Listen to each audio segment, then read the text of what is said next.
Hello and welcome back to the channel. I'm on the south coast of England, having spent 2 hours on a train to get here to collect an electric Harley-Davidson, so I'm going to do a bit of a review on it. I've already ridden the bike, the LiveWire, on the launch in Spain last year. Now I'm going to see how it copes on British roads with British charging networks.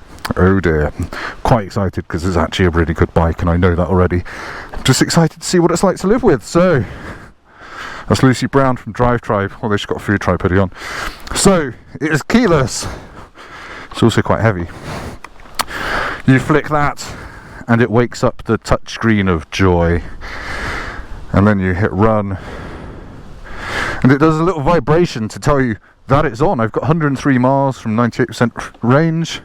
Sort my mirrors out. And we'll be off. See you later. Good day.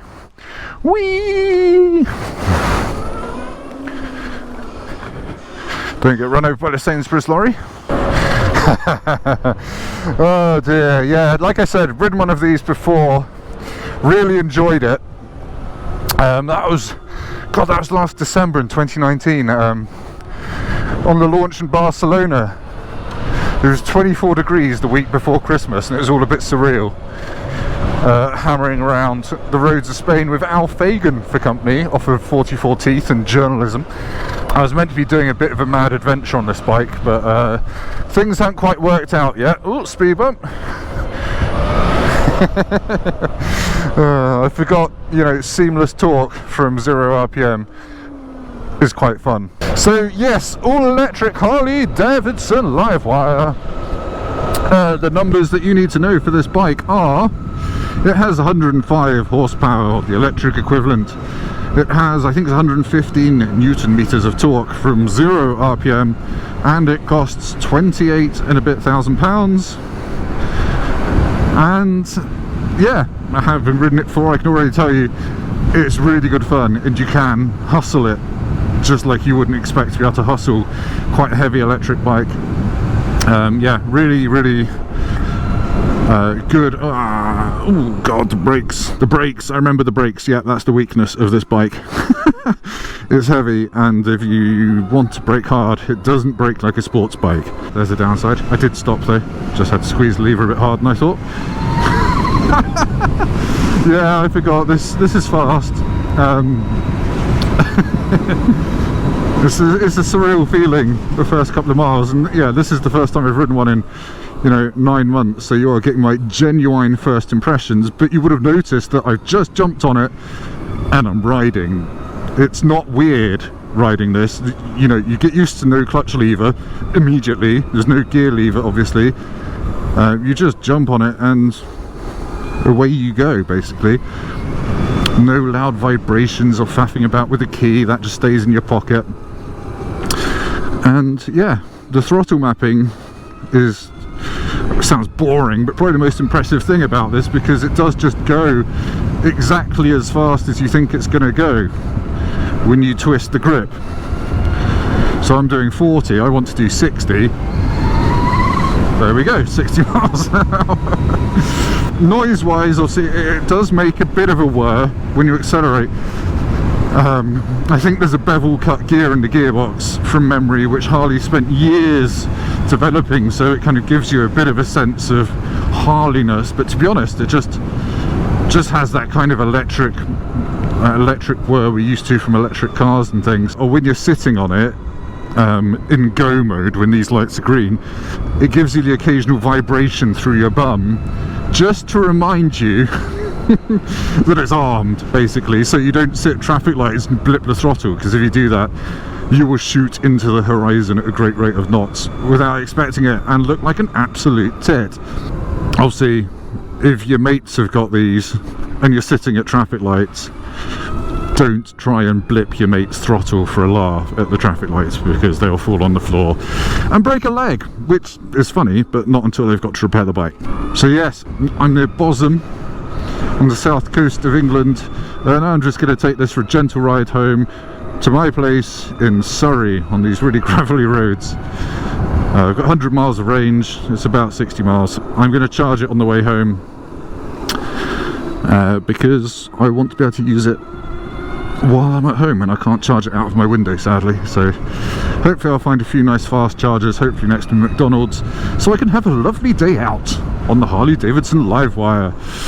Oh yeah, you definitely have to use the back brake a bit, don't you, to get it stopped. I'm just being a bit ginger on these roads because they're covered in gravel and water and manure.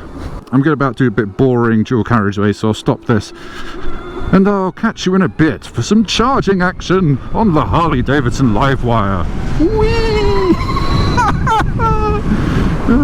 Right, so I've escaped the Chichester one-way system and its evil clutches, and I'm on my way home to Surrey via a fast charger and possibly a McDonald's.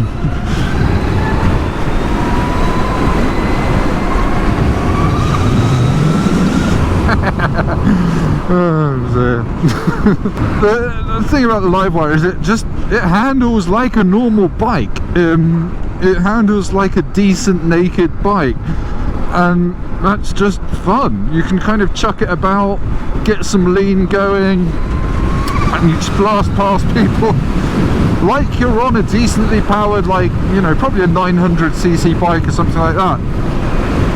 And the fact that you're doing it all in smoothness and silence and without changing gear all the time is quite liberating, to be honest. And it's all well and good riding this on perfectly smooth roads in Spain where it's launched, and on these bumpy British roads it's still totally enjoyable, and it's not doing my bum in, it's not doing my back in. The riding position's a little bit more stretched forward than I remember, but it's perfectly comfortable. And I've just done about 20 minutes of dual carriageway, and it's at 70 miles an hour, like, easily, without us breaking a sweat. Don't go thinking that because it's electric it's some kind of toy that you get to keep below 50 miles an hour. It's not. It feels just like a proper bike, which is I guess exactly what they were aiming to do with this. Normalise electric motorcycles. Other than the price and I would say the braking power, they pretty much nailed it. One thing I have noticed is that I'm not getting many nods from other bikers. I've had a few, but I think a few are just ignoring me. They either know it's a Harley and don't expect me to nod, because Harley riders don't nod at people, or they know it's electric and therefore the devil incarnate is powering my motorcycle. I've had a lot of fun on it so far. You just have to kind of recalibrate your braking a bit and use a lot more rear brake than you otherwise would, but the rear brake is powerful, so it is a useful aid in stopping yourself when someone decides to turn in front of you. Oh my god, it smells so much of cow dung here. It's like someone's put a cow's ring piece straight on my nostrils, which is not very nice. I'm in a 30 limit, which is good because the LiveWire has cruise control, and you set it using this little nipple down here. It's dead easy, no flicking switches or anything. Just hit that and it sets it, and you can ride along hands-free in a 30 limit, which is good because you shouldn't speed in 30 limits or 40 limits or 50 limits, but you know, other than that it's probably fair game. Oh, 31, come on. This guy, is he gonna nod? Is he gonna nod? He's not gonna nod. Kawasaki twat with your blacked out visor and your nondescript petrol powered idiot machine. Did he have a matching green jacket as well? Because that would be like a full house of motorcyclists that I don't really want to hang out with. I've done 20 miles and I'm on 82 miles remaining, and considering I started on 102 miles, that is 100% accuracy of the range prediction. And bear in mind I've had it in sport mode the entire time as well, so there we go. The range you see seems to be the range you get, unlike lots of electric cars where it says you've got 200 miles range and then suddenly you get somewhere and you've got, you know, 25% less than anticipated. What else can I say? The charging flap is under here. I'm going to be using that in a minute. I think I've got a 50 kilowatt charger near my house that I can use, and I think it shouldn't take very long to charge up at all. Lovely Alfa Romeo Giulia. Don't think it was the new facelift one. Boring car chat. Acceleration, we're going from a 30 limit until a 60 limit, which we see how long this takes. I've got a van up my arse and boom. I think I accelerated over a crack in the road and traction control kicked in a bit. Oh dear. I'll tell you what, the suspension works pretty bloody well to give you a smooth ride while also supporting quite a heavy bike. So props to whoever did Harley suspension work on this. It's bloody good for the road. It's super smooth. I know you sense the mass of the bike through the suspension over bigger bumps, but generally speaking it's comfortable. Bet you weren't expecting that. It's actually quite strange stopping a massive queue of traffic for a red light in complete silence, other than the tinkle of the petrol and diesel engines behind me. It's actually, I don't know, it's just something very relaxing about coming to a stop and not being able to hear anything other than the birds tweeting, and you don't have to pull a clutch in or worry about putting it neutral or any of that, and I'm still ready to go just by twisting that and do 0-60 in about 3 seconds. Without any faff or fear, I should point out. You can launch this thing so easily. It doesn't buck, it doesn't wheelie. As long as you've got a decent surface, you just twist that as hard as you dare and you go very, very fast without any drama or terror. For some people that might be a bad thing. I know you like the skill of launching a bike using a clutch, but you know, it's nice to have this occasionally as well. And I think if you're spending 28 grand on one of these, it's not your only bike, is it? It's your little treat.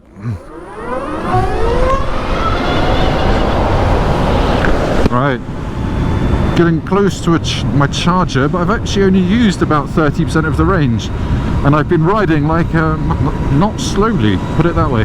There's this architectural plant, so I can never remember. No, it's not. There's a really cool plant shop, which sounds boring. It's like a garden centre for film stars who want massive palm trees and things like that. He wasn't going to nod. Oh yeah, here we go. Apparently it's got a very good cafe as well. Looks a bit shut at the moment, but if you ever want a £10,000 palm tree for your garden, I can probably recommend Architectural Plants. There we go. A nice amount of regen. Don't have to use the brakes to go down to from a 60 to a 40. Right, I think I need to follow signs to Guildford soon to go and find this charger. That's going to be boring to watch, so I'll see you in a second. So charging the bike has given me an excuse to bugger off and have a nice pub burger on my own for 45 minutes, which was very nice. It was time to see how much charge has gone into the LiveWire. I left it on 53%, I think, and it's now on, I'm going to guess, not a huge amount. Come on, touchscreen. Hey, 64%. So it's got something like 11% in 45 minutes, which isn't great, but I think the charger is not particularly fast. It's meant to be 50 kilowatts. It's not. It's a lie. But there we go. I've got 69 miles. I've got 69 miles, which is more than enough to get home. And then, in a real world, I would put it on charge on my wall box at home, which I don't have yet. Anyway, let's do some more riding. Okay, I've been home, I've recharged my phone, and I'm back in the land of the living. I've had some charging advice from some car journalists who use electric cars, and they've suggested that because I was using... Oh, hang on. Getting sat-nav stuff in my ears. Yes, apparently I was using an AC charger and it was charging about 1 kilowatt hour per hour or something. It was very slow.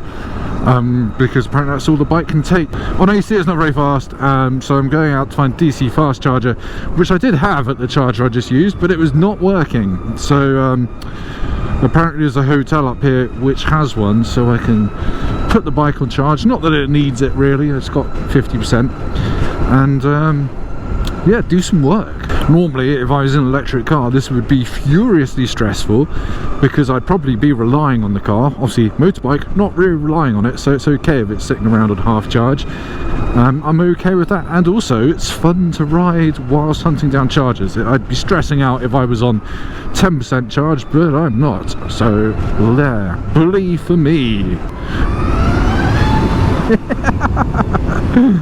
Oh dear. Oh, sorry, I know I keep giggling. Oh, in a quarter of a mile, turn left. I keep giggling because the speed of this thing, it's just instantaneous thrust is entertaining. In the real world, it's probably as fast as my Hypermotard 950. if not a bit slower, but it's just the way it delivers its power that is très amusing. Right, I think this is me. I wonder if they will mind a grubby motorcyclist coming to their fancy hotel to use their charger. Hopefully not, and hopefully there's no bastard with a Tesla here using it. Do you think they'll come out and shout at me? Look, there it is. There it is. Whee! Bottom. Okay, so I've actually just tapped my bank card on here rather than using that app. So this is pay-as-you-go type thing. I want this type of charging. It's giving me ticks. This gives me confidence. Is it going to work? Why is my phone vibrating? Is that my bank telling me to fuck off? Oh no, they're just telling me it's taking the money. Safety check, okay. Come on, give me some actual charging. Come on, energy supplied. I would like this number to go up hugely. The estimated time to fill is going down the bike, so I wonder if it's still doing a bit of a... Oh yeah, that's just gone up a percentage. Excellent. Right, I'm going to sit on the grass, make some phone calls, and be back in a minute. Hooray! Oh yeah, it's done 0.1 kilowatt hours already, which is more than it did in about an hour earlier, so 2 thumbs up. Well done, Polar. You're not bastards. Ooh, right. I filled her up. Got 100%, 99% now. 111 miles on a full charge, given how I've been riding this. Doesn't seem terrible. Obviously it's a little bit heavier now, bit slower off the line. Now I've got a full tank of fuel. Ha ha ha ha. I'm going home via, possibly, if I can find it, something I've been meaning to see for a while, which is a bit dark and a bit weird, but there's an inventor from World War II called Barnes Wallis, who made various nasty different ways of killing people, such as the bouncing bomb, which blew up dams and drowned lots of prisoners of war and slave labourers accidentally. Anyway, he's got a grave around here, and yeah, he used to live around here, and he is buried in churchyard up here.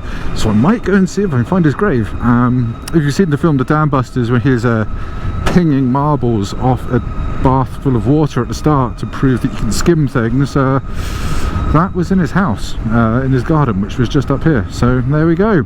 Fun facts on the Harley Livewire. Fun facts you definitely didn't expect or ask for. There we go, there's Barnes Wallis's grave. He invented an airship, as well as doing the Dam Busters stuff. He's got lots of letters after his name. Anyway, electric motorbikes. Alright. Okay, yeah, suspension update. Now I'm full of burger and a pint of Coke. It is massaging my perineum slightly more than I would like. Yeah, over stuff like this, it's about as firm as something like a Ducati Diavel S, which I rode last summer, had for a couple of weeks.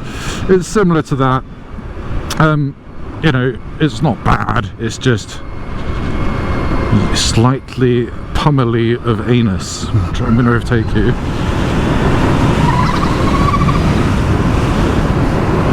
But yeah, I did a little bit, which I forgot to record, about riding this on country lanes like this.